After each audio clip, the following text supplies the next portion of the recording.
Okay, so today's astrology lesson is planets in the second house in the natal chart and what each one of those planet means for you. So, as you guys know, like I always say, there's 12 houses in the natal chart. So when I first look at a chart, I look and see where the majority of houses of planets are, or just basically what's going on with the houses, because each house is so important. The second house in the natural chart is ruled by Taurus, which is basically our money. So everything regarding the second house has to do with how we make our money, and more importantly, what we value in our lives. Some people value actual, like cars, stuff like that. Some people value freedom. Some people value their relationships. Of course, we value it all, but it really depends on your in particular chart to see not only how are you going to make your money, or what are you going to be drawn to or have natural abilities in, but also basically, like, what do you value? What inspires you? How do you go about making, what is your philosophy on resources? Since the second house is money, it is, Taurus rule, it's a fixed earth sign. It rules, and when I say earth, that's really important, because remember, on planet Earth, where we all are right now, we essentially, our bartering system is money.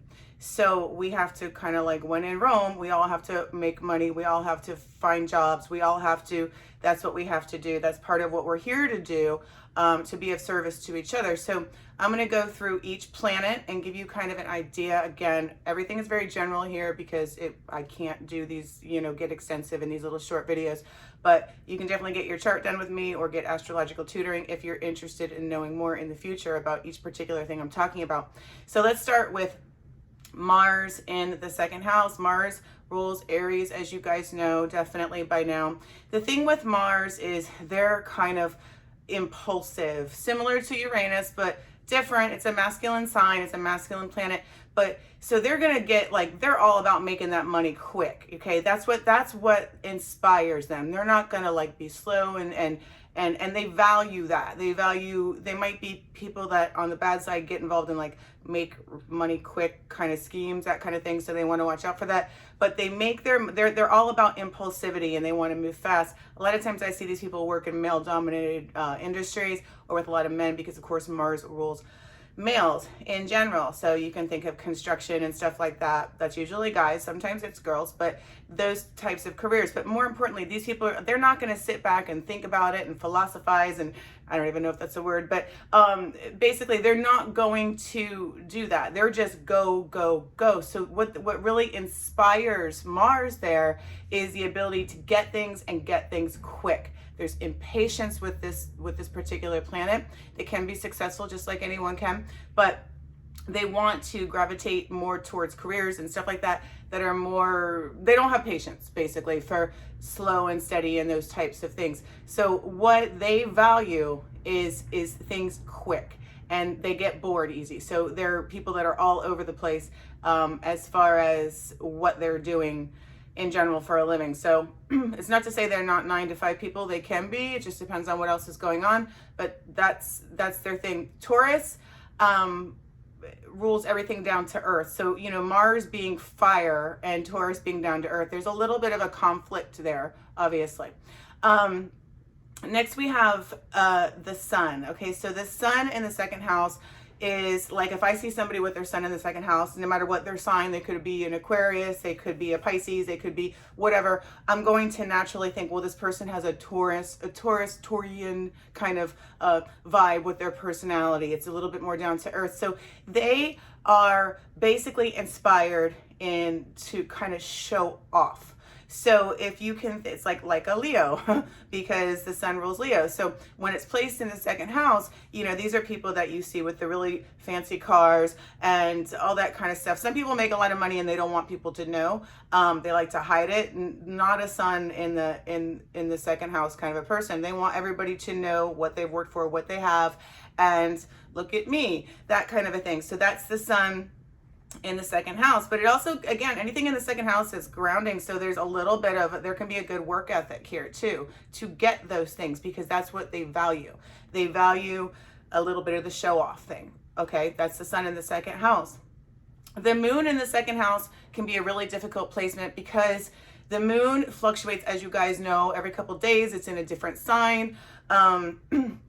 We're dealing with waning, waxing, full, new, there's always something going on with the moon.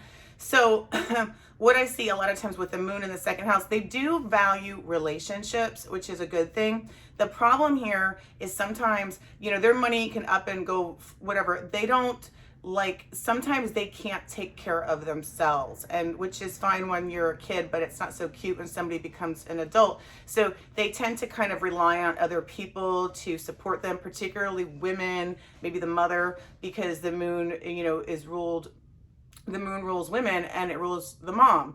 So they want to guard against that and definitely work on being self-reliant in this lifetime.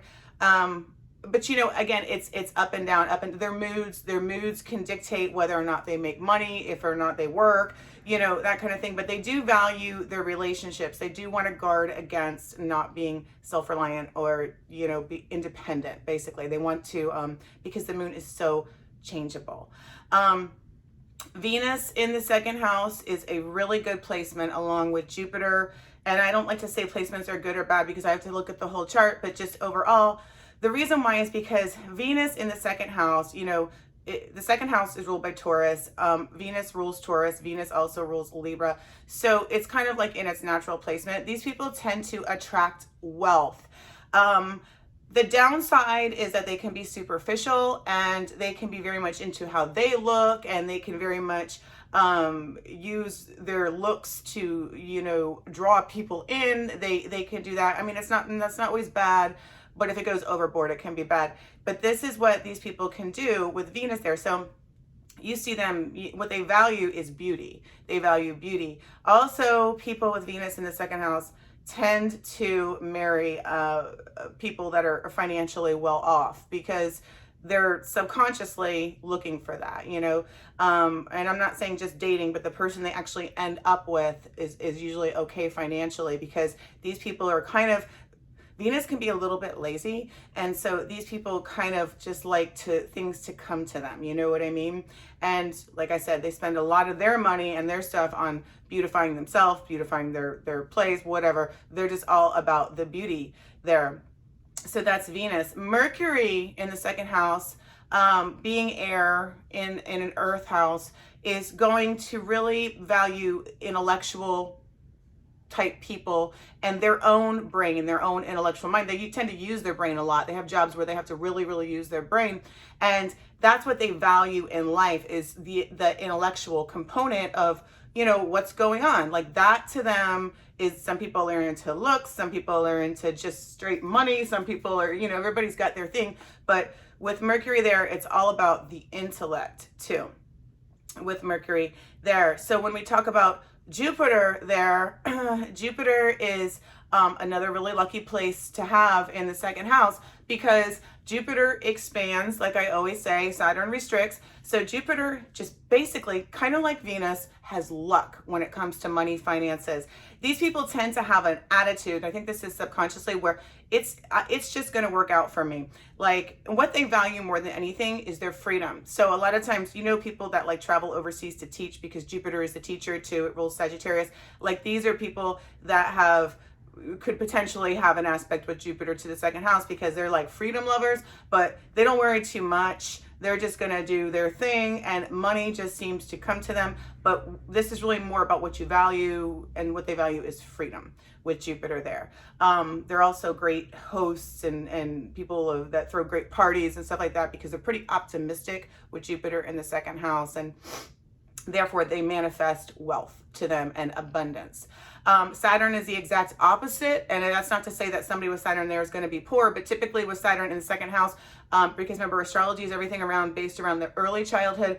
These people might have had parents that maybe didn't have money, or that was they weren't able to, parents that were, I don't want to say the word stingy, but didn't spend money freely.